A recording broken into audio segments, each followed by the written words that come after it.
Dia masih bisa menatap ke arah kamera seakan-akan tidak bersalah sama sekali, padahal dia sedang di pengadilan untuk menentukan hukumannya setelah dia membunuh ibu kandungnya secara sadis.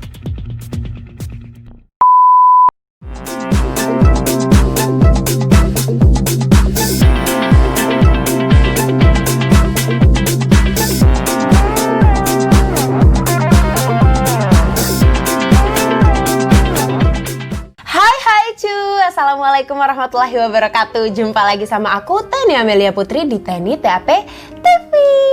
Dan apa kabar kalian semuanya hari ini? Semoga tentunya baik-baik aja, sehat selalu dan selalu bahagia ya.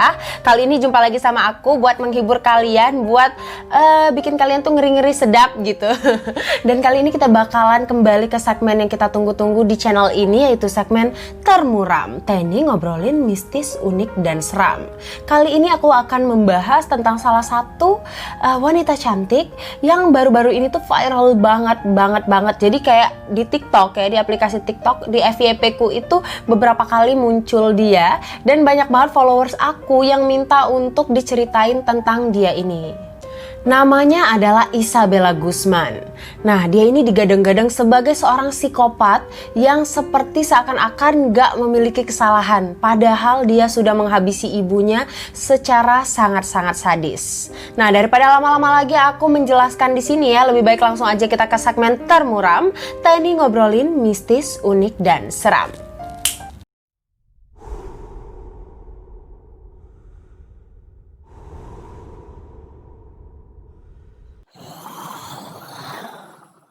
Jadi si wanita cantik yang sedang viral ini, yang bernama Isabella Guzman ini, lahir di Colorado, Amerika Serikat pada tahun 1995.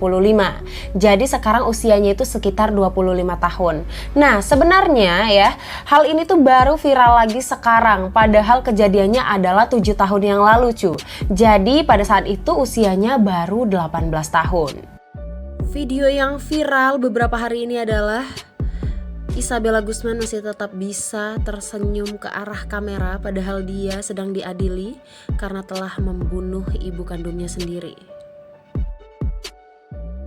Jadi sebenarnya pada awalnya si Isabella ini benar-benar adalah seorang anak yang normal-normal aja. Nah, tapi saat dia masih kecil, kedua orang tuanya itu bercerai, yang kemudian membuat dia itu menjadi tekanan jiwa. Ya seperti yang kita ketahui ya, perceraian antara kedua orang tua itu banyak sekali berdampak kepada anaknya.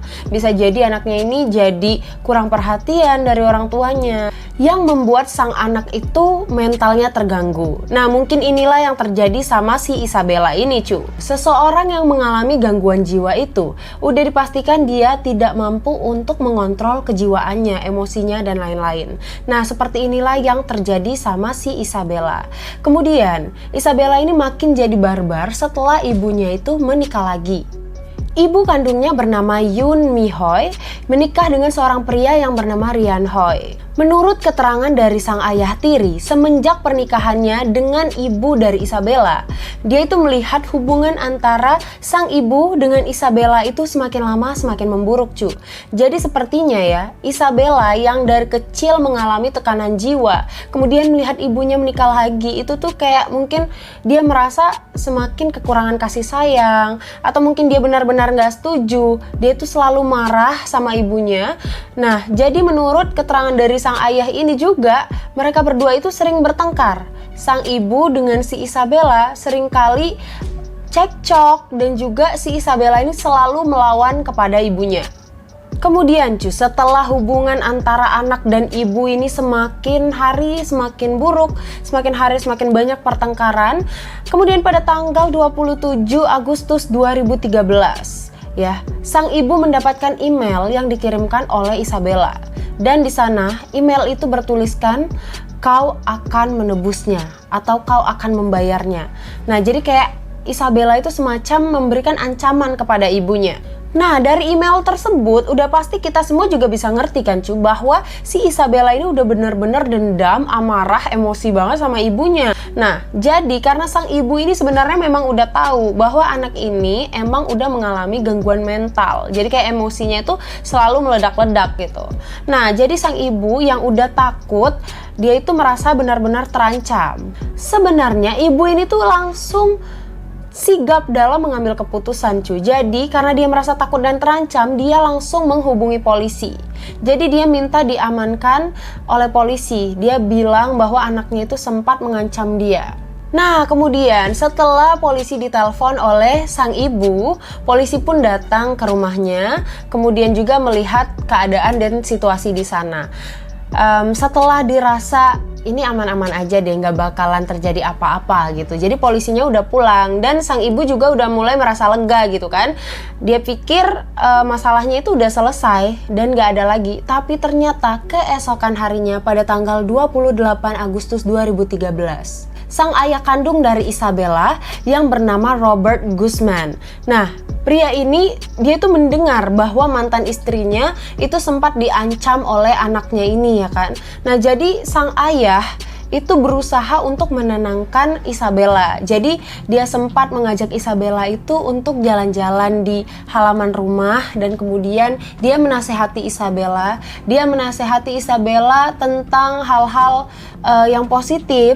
Dia bilang bahwa seharusnya seorang anak itu sangatlah menghormati orang tuanya, menyayangi orang tuanya. Jadi kayak mantan suami dari sang ibu pun itu sangat-sangat takut gitu loh, terjadi hal-hal yang tidak diinginkan gitu kan. Walaupun dia udah pisah dengan mantan istrinya, tapi yang jelas anaknya ini juga harus tetap berbakti kepada sang ibu gitu loh.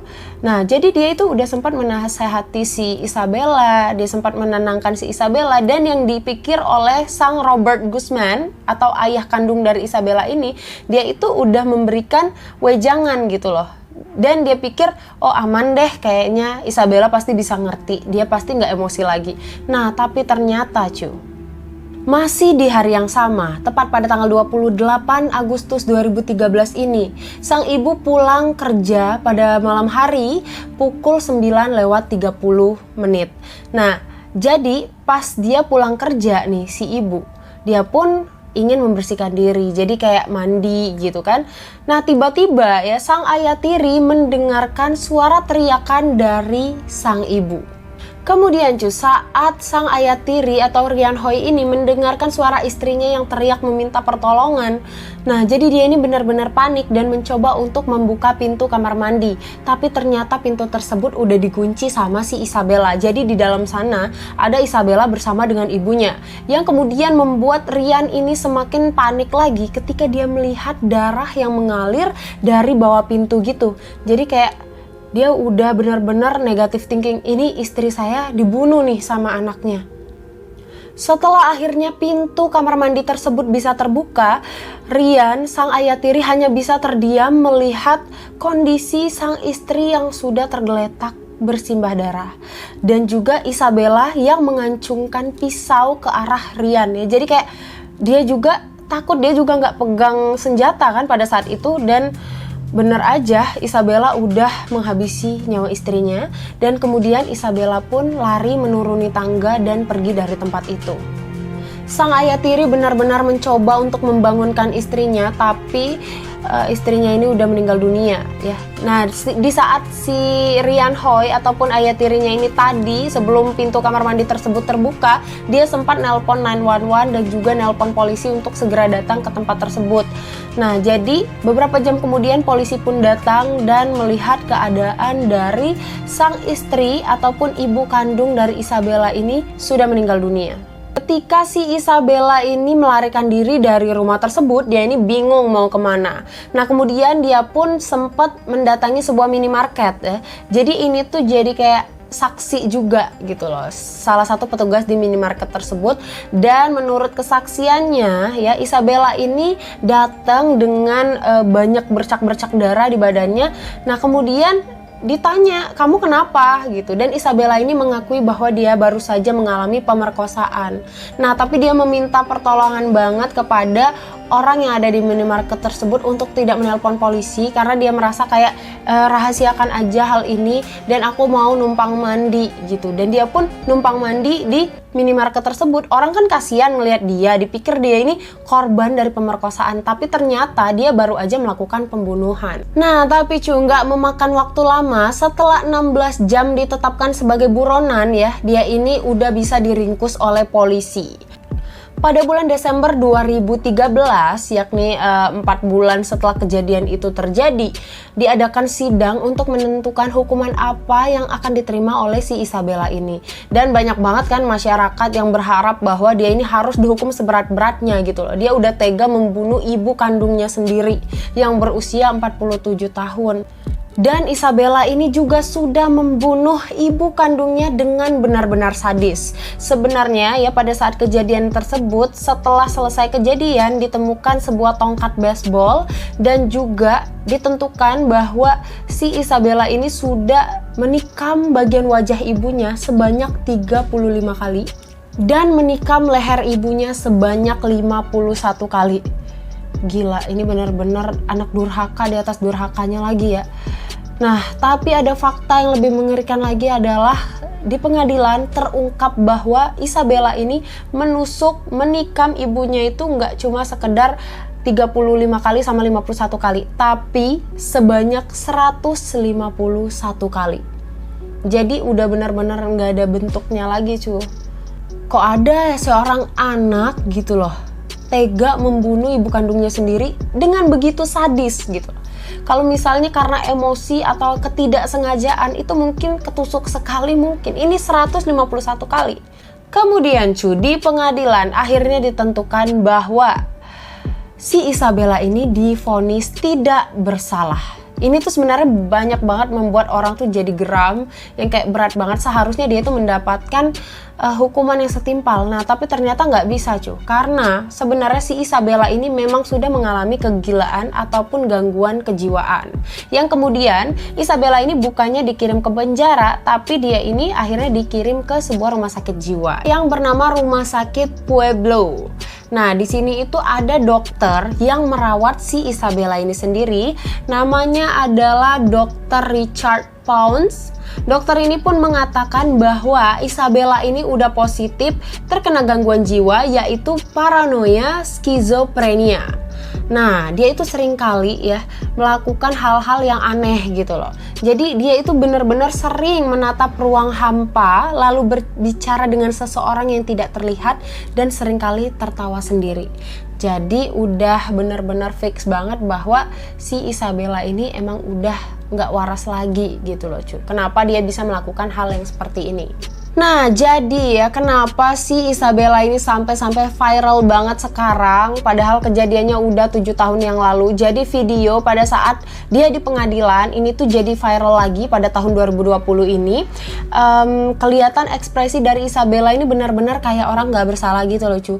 Jadi dia ngelihat ke arah kamera, terus pas dia lihat ada kamera yang hidup mengarah ke dia tuh kayak orang yang kayak cute, cantik gitu loh. Tapi benar-benar ya ternyata isi dalamnya, jiwanya itu psikopat. Itu benar-benar hati-hati banget kita ya, karena kita nggak pernah tahu loh seseorang itu secara physically dia benar-benar nggak serem. Kadang dia cantik, kadang dia cute, tapi ternyata psikopat dong dalamnya. Oke cuy, sekian dulu kayaknya pembahasan kita kali ini. Dan buat kalian yang pengen aku bahas apa aja, komen aja di bawah hal-hal yang menarik buat kalian, yang bikin kalian penasaran, boleh dikasih tahu ke aku atau bisa DM ke Instagram aku juga. Jangan lupa untuk support sosial media aku, yaitu Instagram aku Teni Amelia Putri. Dan tentunya support channel ini terus cuy, supaya aku makin semangat lagi bikin videonya dan terus kompak buat kita semua cuy sayang aku. Oke cuy, baiklah, sekian dulu. Assalamualaikum warahmatullahi wabarakatuh.